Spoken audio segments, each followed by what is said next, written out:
Hi, everyone. When I was a graduate student pursuing my master's degree for teaching, one of my professors asked us to create a video describing our perfect ideal classroom. And I thought, my perfect classroom. Nothing but sap and sentimentality came to mind. This was going to be cheesy. But then I thought, of course it would be.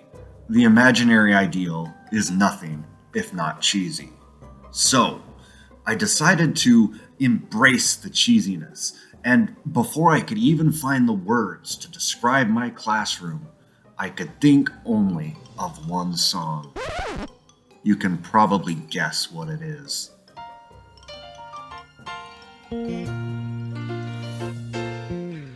My perfect classroom.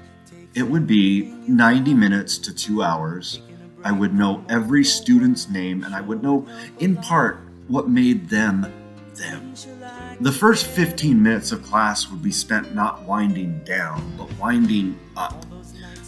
During this time, students would be free to use their cell phones, respond to those pressing text messages, talk to one another about their outside lives, and especially, we would, if students wanted, spend time as a class discussing what was going on in the world, how they felt about it, and what was going on with them, and how they felt about that.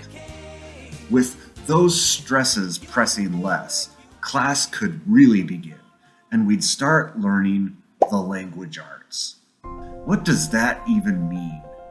Language, a method of communicating actual facts and ideas about the world by moving the muscles of our mouths and decompressing the air in our lungs, or etching lines and circles on a surface.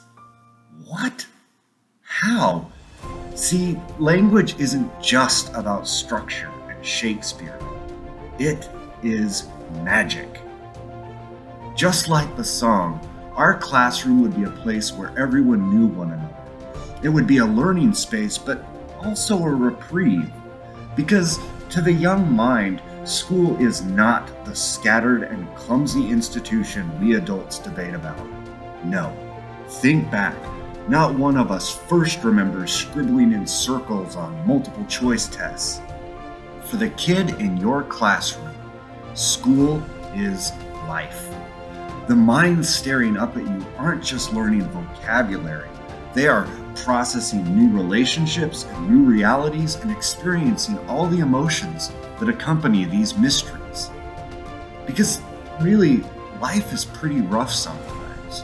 But because of language, we are able to form friendships and create concepts that help us navigate through it. That's what we learn in school. That's what we learn in the language arts. Yes, life is sometimes treacherous and tragic, but language is magic. That's what I would want my students to walk away from and remember about our classroom. And because, this isn't quite cheesy enough yet, let's say I shared this video with my students, and now class was about to begin. I'd simply say, "Okay, class, let's make magic."